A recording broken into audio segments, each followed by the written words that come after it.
This is the Washington, D.C.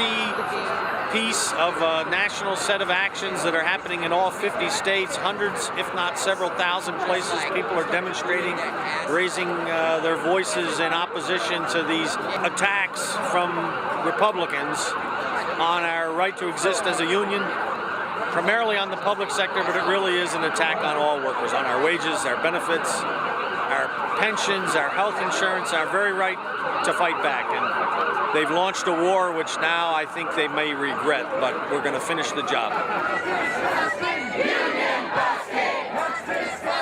This was a line in the sand. This is it. I mean, they're trying to crush us, and if they succeed, we're going back to the 1900s and the robber baron days. I am here because I think that we should evolve beyond war, that war is not the answer, and that the money that is spent on war and the military should be used to support workers and people who are in need and social services. Union rights under attack. What do we do? Union rights are under attack. What do we do? You guys rock. This crowd is getting bigger and bigger and bigger. It's growing. I can see this all across the country at 50 state capitals. And the message that this sends across our country, across their bow, it says we will fight back.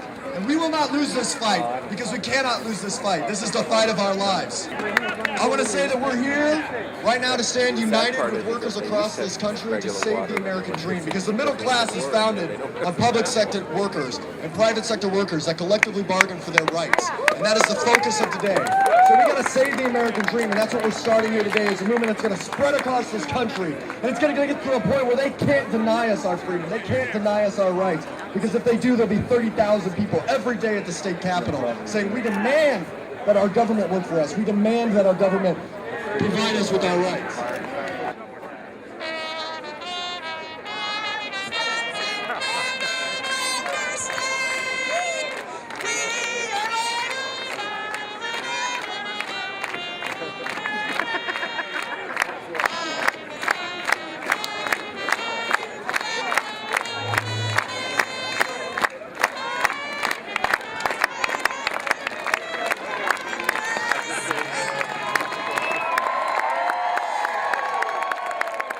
By chance voted for Barack Obama in 2008. I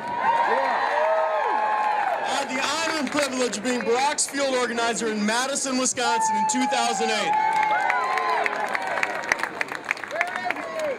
Today, what we see in Wisconsin and D.C. is not the hope and change we fought for. I also had the joy and honor of being appointed to the White House to come out in 2009 to serve in the Obama White House, where many of us, led by Barack Obama, are fighting for the change everyone here believes in. However, I saw my home state, and I saw our democracy, and I saw the working people of America under threat. So I resigned from the White House in August of 2010 to return to Wisconsin to work for the Democratic candidate to challenge Scott Walker. I stand here united with the supporters of and the organization of Planned Parenthood. I stand here united with the unions of all public employees throughout the United States. But I also stand here with the point that this is not about Planned Parenthood. It is not about the unions. It is not even about Republicans and Democrats. It is about a handful of rich billionaires trying to take everything they want.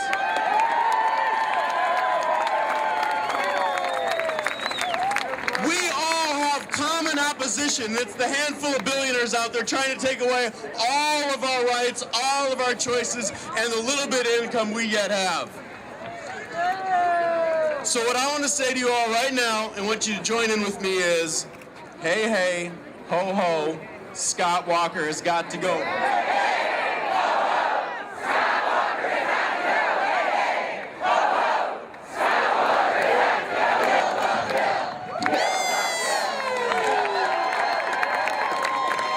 The South Central Federation of Labor vote to say if the bill passes, we will have a general strike in southern Wisconsin.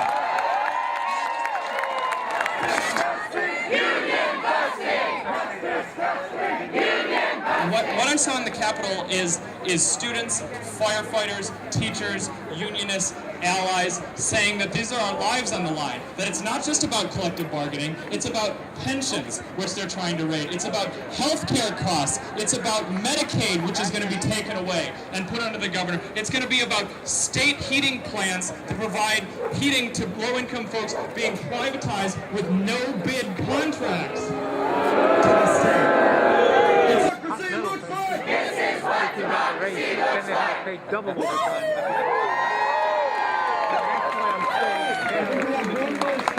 I'm Medea Benjamin. Medea's here. Give her a round of applause.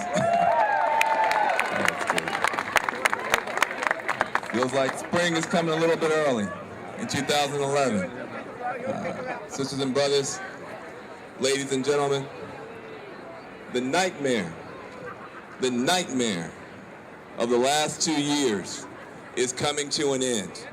Today, the dream will be reborn in America. The dream that we can work in this country and get somewhere, that we can stand up for each other and be one country, that we don't have to be rolled over and pushed around and disappointed and spat on anymore. The nightmare is over. Welcome to the dream. This is the dream. This is the dream. The dream's back. Now look, I was born in 1968. 1968 was the year they tried to assassinate hope in this country. 1968 was the year they killed Bobby Kennedy. 1968 was the year they shot down Dr. King. 1968 was the year they busted the heads of a lot of young people in the streets who were just fighting for democracy and fighting for peace. They busted their heads in Chicago. They tried to assassinate hope in America in 1968. That's the year I was born. And it took 40 years of Reaganism, 40 years of Nixon, 40 years of betrayals and sellouts, 40 years in the wilderness for the hope to come back in 2008. And I don't care what the right wing says, I don't care what the left wing says, I don't care what anybody says. We are not going to let the hope die again on our watch. We are not going to let the hope die again on our watch. It's not going to happen.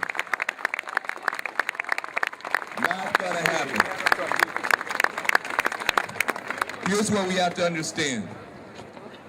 The people in Wisconsin, the working people in Wisconsin, the decent people in Wisconsin, the students in Wisconsin, the retirees in Wisconsin could have laid down. Nobody would have blamed them. That governor has horrible ideas for this country, but he's got an awful lot of power from the top. And he was prepared to unleash it in a blitzkrieg lightning strike against the people, expecting people to crumple, expecting people to collapse.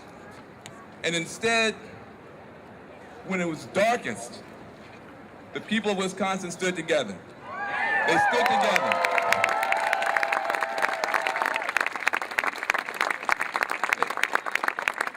They didn't have a big cable TV station giving them marching orders. They didn't have DC politicians telling them what to do. What they had was each other. What they had was a faith that we're a better country than what they're trying to do to us now. And what they had was a dream. What they had was a dream. And I'm going to tell you one thing. When you get good people, decent people, honest people, and you give them a dream and somebody to stand beside them, nothing can stop them, nothing can defeat them, nothing will keep them from achieving that dream.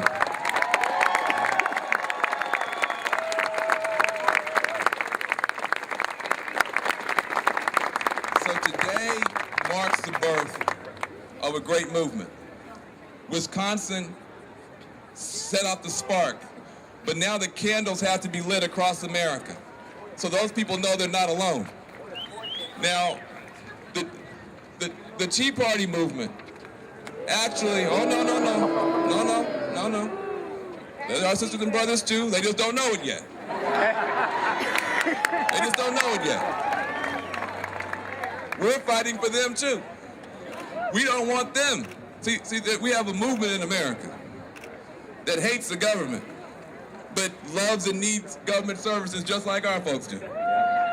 We're fighting for them too. They don't want to live in neighborhoods where there are no fire stations and no police. Their children are going to school with 40 kids in the classroom, 6 books and no chalk. We're fighting for them too. We're fighting for them too. Let's be clear about that.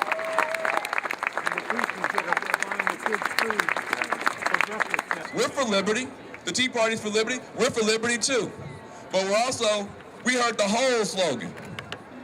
We didn't turn off the TV at the word liberty. I heard the whole slogan. Liberty and justice for all. Liberty and justice for all. Liberty and justice for all. That's this movement. That's your movement. That's who you are. That's who we are. Let's keep this movement going. Thank you very much.